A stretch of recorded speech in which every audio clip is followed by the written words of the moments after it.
अस्सलाम वालेकुम students, I am ज़ैन तबस्सुम और आप लोग देख रहे हैं ज़ैन academy channel.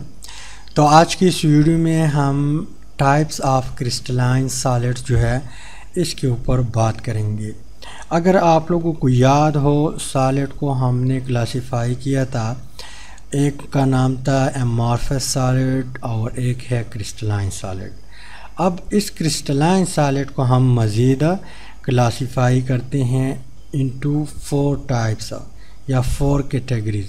First one types है हमारे पास आयनिक सॉलिड। आयनिक सॉलिड जो है ये किस तरह सॉलिड होता है, आज की इस वीडियो में हम डिटेल से डिस्कस कर, सिर्फ आयनिक सॉलिड जो है इसका डिटेल हम डिस्कस करेंगे।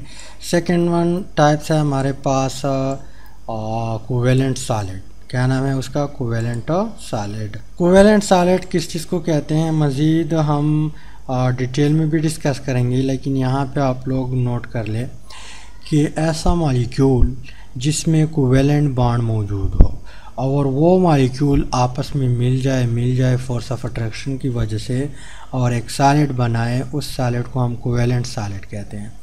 थर्ड वन टाइप जो है हमारे पास उसको हम कहते हैं मेटालिक सॉलिड। मेटालिक सॉलिड जो है इसको भी हम डिटेल में डिस्कस करेंगे बाद में, लेकिन यहाँ पे आप लोग थोड़ा बहुत नोट कर ले कि मेटालिक सॉलिड वो सॉलिड जो मेटल से बना हो, जैसा कि आयरन है, गोल्ड है, कॉपर है, वगैरह वगैरह। ये सारे सॉलिड किस चीज़ से बने होते हैं? मेटल से बने होते हैं और है भी क्रिस्टलाइन सॉलिड। तो इट मीन्स कि हमारे पास कौन से सॉलिड है? Metallic solid. इसके अलावा लास्ट वन या जो फोर्थ वन टाइप है क्रिस्टलाइन सॉलिड का, उसका नाम है मॉलिक्यूलर सॉलिड। तो सॉरी, कोवेलेंट सॉलिड जो है वो सॉलिड जो जिसके बीच यानी हमारे पास एटम है उनके बीच कोवेलेंट बॉन्ड मौजूद हो और वो सॉलिड बनाए, उसको हम क्या कहते हैं? Covalent solid. और मॉलिक्यूलर सॉलिड वो सॉलिड जो मॉलिक्यूल हो, क्या हो? मॉलिक्यूल हो और मॉलिक्यूल के बीच फोर्स ऑफ अट्रैक्शन हो, वो एक दूसरे को खींच ले, उस खींचने की रिज़ल्ट में सॉलिड बन जाए, उस सॉलिड को हम मॉलिक्यूलर सॉलिड कहते हैं। तो कोवेलेंट और मॉलिक्यूलर सॉलिड में थोड़ा बहुत डिफरेंस है। यहाँ पे मॉलिक्यूल सॉलिड बनाता है, यहाँ पे एटम सॉलिड बनाता है, लेकिन इसके बीच कोवेलेंट बॉन्ड मौजूद होता है, राइट। अब इस वीडियो में हम डिटेल में जो डिस्कस करने वाले हैं वो है आयनिक सॉलिड। तो सबसे पहले आयनिक सॉलिड जो है नाम से भी इंडिकेट करता है कि वो सॉलिड जो आयन के रिज़ल्ट में बना हो। अब आयन बनता किस तरह है?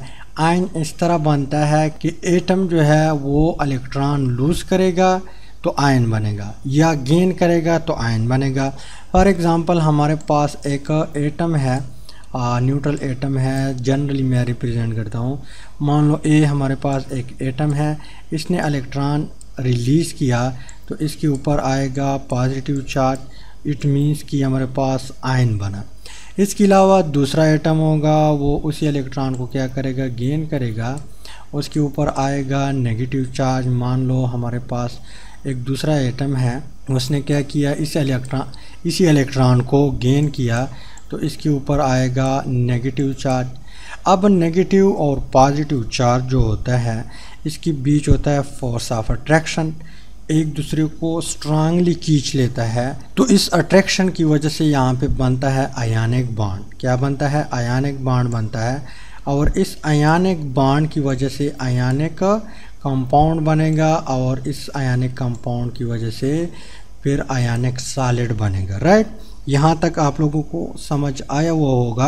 अब आयनिक सॉलिड जो है इसका जो स्ट्रक्चर है ये किस चीज़ पे डिपेंड करता है? ये डिपेंड करता है केटाइन और एनाइन और इसकी जो रेडियाई है, यानी या तो आपको क्यूबिक स्ट्रक्चर देगा या आपको टेट्राहेड्रल ज्योमेट्री देगा, वगैरह वगैरह। तो ये डिपेंड करता है केटाइन और एनाइन के ऊपर। इसके अलावा अगर हम एग्ज़ाम्पल देख ले किस चीज़ का? आयनिक सॉलिड का, तो नमक जो है आप लोगों ने देखा होगा जिसका फार्मूला है सोडियम क्लोराइड NaCl। ये हमारे पास एक एग्ज़ाम्पल है किस चीज़ का? आयनिक सॉलिड का। इसके अलावा मैग्नीशियम ऑक्साइड, ये भी हमारे पास क्या है? एक मिसाल है, एक एग्ज़ाम्पल है किस चीज़ का, आयनिक सॉलिड का। इसी तरह सोडियम ब्रोमाइड है, ये भी हमारे पास क्या है, एक एग्ज़ाम्पल है आयनिक सॉलिड का। सोडियम आयोडाइड है, सोडियम क्लोराइड है, पोटाशियम क्लोराइड है, पोटाशियम ब्रोमाइड है, वगैरह वगैरह। ये सारे एग्ज़ाम्पल है किस चीज़ के, आयनिक सॉलिड के। इसके अलावा नेक्स्ट पॉइंट ये हमारे पास कि अगर हम आयनिक सॉलिड उठाए तो एक आयन जो है घेर लेता है अपोजिट चार्ज वाला आयन। मान लो हमारे पास सोडियम है तो सोडियम घेर लेगा इसी तरह कौन सा, क्लोरीन आयन। इसके अलावा क्लोरीन आयन जो है वो घेर लेगा सोडियम आयन। तो आपको एक अलग मॉलिक्यूल नहीं मिलेगा या अलग कंपाउंड आपको, जिस तरह सोडियम क्लोराइड है हमारे पास, ये आपको अकेला नहीं मिलेगा बल्कि ये आपको क्रिस्टल फॉर्म में मिलेगा, ये आपको लेटेस फॉर्म में मिलेगा, राइट। इसके अलावा अब हम जाते हैं प्रॉपर्टी ऑफ आयनिक सॉलिड की तरफ, तो आप लोग का माइंड मज़ीद क्लियर हो जाएगा। प्रॉपर्टी जब हम डिस्कस करेंगे तो आप लोगों को पता चल जाएगा।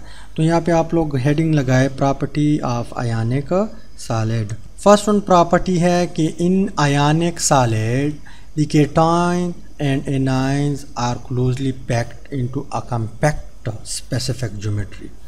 यहाँ पे जो केटाइन और एनाइन होते हैं ये एक दूसरे के क्लोजली पैक्ड होते हैं। मान लो ये हमारे पास केटाइन है तो ये हमारे पास क्या है, एनाइन है। इसके अलावा ये अगेन केटाइन है, राइट। तो इस तरह क्लोजली पैक्ड होते हैं। इसके अलावा ये एक ख़ास ज्योमेट्रिकल शेप बनाता है, उसमें एक ख़ास ज्योमेट्री होती हैं और यहाँ पे इनकी बीच एक स्ट्रॉन्ग आयनिक बॉन्ड होता है। इसकी वजह से, इस स्ट्रॉन्ग आयनिक बॉन्ड की वजह से ये एक दूसरे के बहुत क्लोज होते हैं और एक ख़ास शेप हमें देता है। यहाँ पे इस चैप्टर में हम ऑलरेडी डिस्कस कर चुके हैं, जिस तरह क्यूबिक शेप था वगैरह वगैरह। वो शेप जो बनते हैं वो किस वजह से बनते हैं, स्ट्रॉन्ग आयनिक बॉन्ड की वजह से, जो एक दूसरे के क्लोज आते हैं तो ख़ास ज्योमेट्री इसकी बन जाती हैं। तो ये है फर्स्ट वन हमारे पास प्रॉपर्टी किस चीज़ की, आयनिक सॉलिड की। नेक्स्ट प्रॉपर्टी की तरफ जाते हैं। नेक्स्ट प्रॉपर्टी है कि दे आर सॉलिड, यानी ये आपको सॉलिड फॉर्म में मिलेगा, and usually very hard at room temperature, और ये बहुत सख्त होता है आम टेम्परेचर में, जो नॉर्मल टेम्परेचर है जिसमें हम भी रहते हैं 25-30 वगैरह, इस टेम्परेचर पे ये इंतहाई हार्ड होता है, सख्त होता है।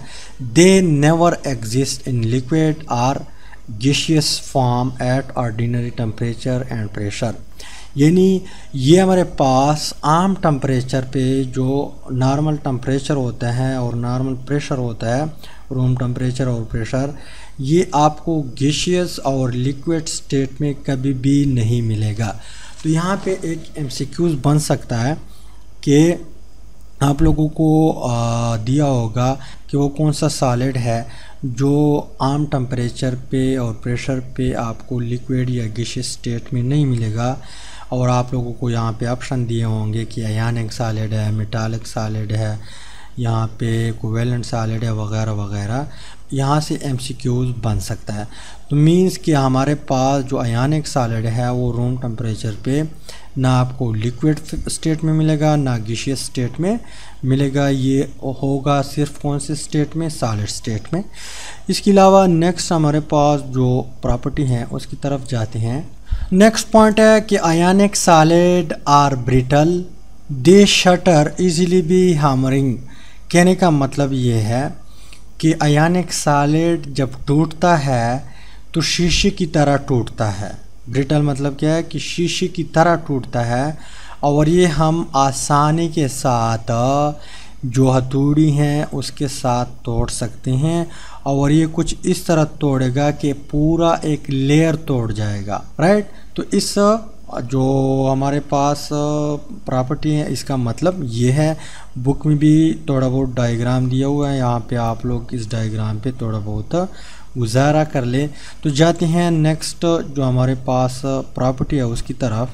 नेक्स्ट प्रॉपर्टी है कि ionic solid have high melting points and heat of fusion, यानी आयनिक सॉलिड का जो मेल्टिंग पॉइंट है, मेल्टिंग पॉइंट वो टेम्परेचर जिस पे ये सॉलिड स्टेट से लिक्विड में कन्वर्ट हो जाए, इस चीज़ को हम क्या कहते हैं, मेल्टिंग पॉइंट कहते हैं। एंड हीट ऑफ फ्यूजन ये भी इससे रिलेटेड है, हम ऑलरेडी डिस्कस कर चुके हैं कि हीट ऑफ फ्यूजन किस चीज़ को कहते हैं। तो ये दोनों इसकी क्या है, हाई है। अगर हम सोडियम क्लोराइड देख ले तो इसका 801 डिग्री सेंटीग्रेड सिर्फ इसका क्या है, मेल्टिंग पॉइंट है। यानी नमक अगर हम उठाए उसको सॉलिड स्टेट से लिक्विड में कन्वर्ट करना चाहे तो हम कितना डिग्री सेंटीग्रेड देंगे, कितना टेम्परेचर, 801 डिग्री सेंटीग्रेड। तो ये बहुत हाई मेल्टिंग पॉइंट है, राइट। इसके अलावा नेक्स्ट प्रॉपर्टी की तरफ जाते हैं। नेक्स्ट प्रॉपर्टी है कि these solid do not conduct heat and electricity because the ion can vibrate only about their fixed position। कहने का मतलब ये है कि आयनिक सॉलिड जितनी भी है उसमें ना हीट पास होती हैं और ना इलेक्ट्रिसिटी पास होती हैं। यानी अगर हम सॉलिड मिसाल ये हमारे पास नमक का एक ब्लॉक है, पत्थर है, उसको हम यहाँ पे इसके ऊपर वायर लगाते हैं और यहाँ पे हम हाथ रखते हैं तो हमें करंट नहीं लगेगा। क्यों? क्योंकि इसमें हीट और इलेक्ट्रिसिटी जो है दोनों पास नहीं होती। Why? Because ions can vibrate only about their fix position. यानी यहाँ पे जो पार्टिकल है वो मोशन नहीं करता, ये अपनी जगह पे सिर्फ वाइब्रेट हो सकते हैं लेकिन इधर उधर नहीं जा सकते। इसी वजह से इसमें करंट भी पास नहीं होती। लेकिन यहाँ पे बात लिखी हुई है कि अगर मोल्टन स्टेट में हो, मोल्टन स्टेट मतलब अब अगर हम ये थोड़ा बहुत लिक्विड स्टेट में कन्वर्ट कर ले, ना सॉलिड हो ना लिक्विड हो, या अगर हम इसको वाटर में डिज़ोल्व कर ले तो यहाँ पे ये फिर इलेक्ट्रिसिटी कंडक्ट कर सकती हैं। इसी हालत में ये बिजली पास करती हैं, हीट भी इसमें पास होती हैं।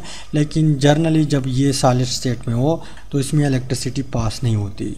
तो जाते हैं नेक्स्ट पॉइंट की तरफ। लास्ट वन प्रॉपर्टी है they are soluble in polar solvent like water. सबसे पहले आप लोगों को पोलर सॉल्वेंट का पता होना चाहिए। इसके बाद हम ये चीज़ डिस्कस करेंगे कि आयनिक सॉलिड पोलर सॉल्वेंट में क्यों डिज़ोल्व होता है।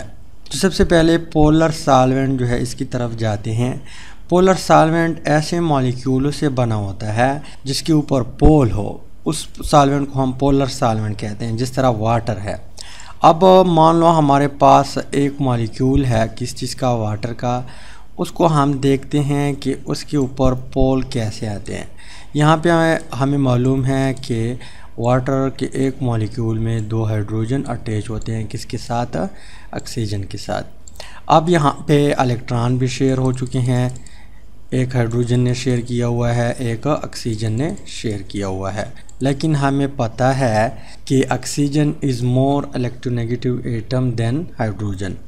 इस मोर इलेक्ट्रोनेगेटिविटी की वजह से ये जो शेयरिंग इलेक्ट्रॉन है ये अपनी आप की तरफ खींच लेता है तो यहाँ पे थोड़ा थोड़ा नेगेटिव चार्ज आना स्टार्ट हो जाता है, जिसको हम डेल नेगेटिव से रिप्रेजेंट करते हैं।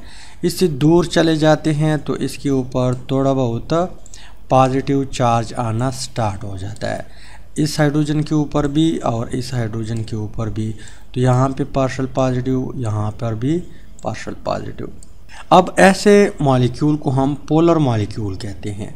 अब ये मॉलिक्यूल जब ज़्यादा हो जाए, मतलब एक गिलास बन जाए या एक जग बन जाए या इसमें हम कोई चीज़ डिज़ोल्व कर दे तो ये हमारे पास पोलर सॉल्वेंट होगा। तो वाटर हमारे पास क्या है, पोलर सॉल्वेंट है। अब क्वेश्चन ये है कि इसमें जो आयनिक सॉलिड होता है वो क्यों डिज़ोल्व होता है, रीज़न क्या है।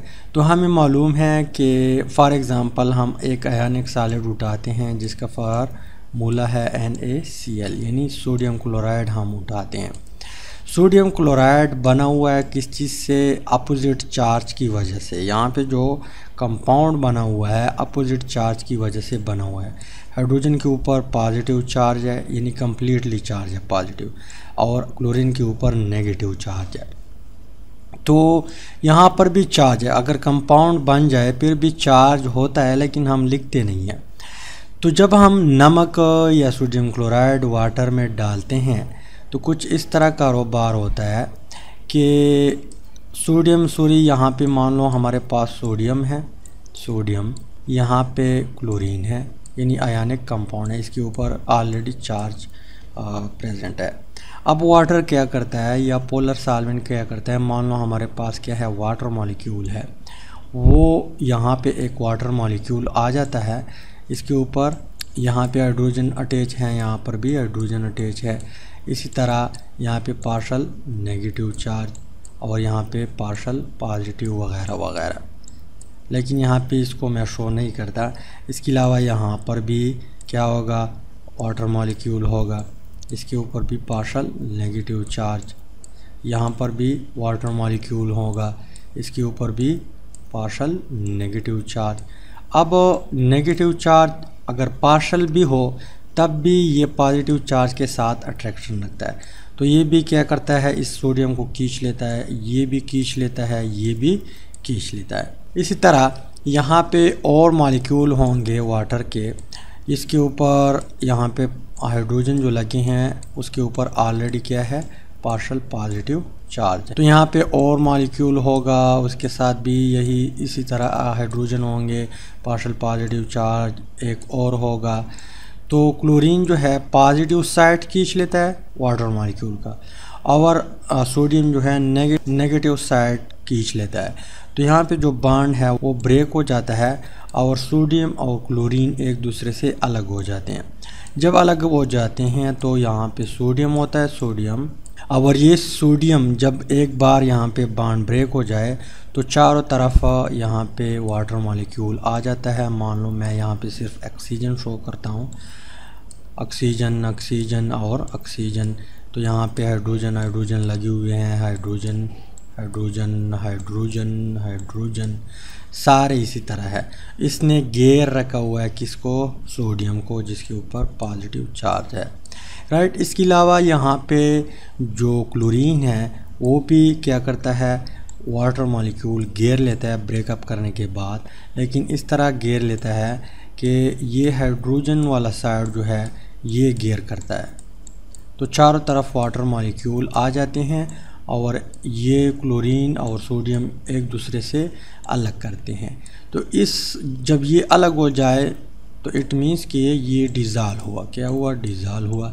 तो इसी तरीके से आयनिक सॉलिड जितनी भी है वो पोलर सॉल्वेंट में क्या होते हैं, डिज़ाल्व होते हैं ड्यू टू पोलैरिटी की वजह से, या यहाँ पे जो पार्शियल चार्ज है इसकी वजह से। सबसे पहले ये ब्रेक करवाता है इन दोनों को, इन दोनों के बीच जो रिश्ता है, जो लव वाला, जो लव की कहानी है, ये ब्रेकअप करता है ये वाटर मॉलिक्यूल। उसके बाद दोनों को घेर लेते हैं, एक दूसरे की तरफ नहीं छोड़ते। तो इसी वजह से यहाँ पे हमारे पास आयनिक सॉलिड जो है जितनी भी है वो पोलर सॉल्वेंट में डिज़ाल्व होते हैं। तो उम्मीद करता हूँ आप लोगों को कुछ ना कुछ आइडिया मिल चुका होगा।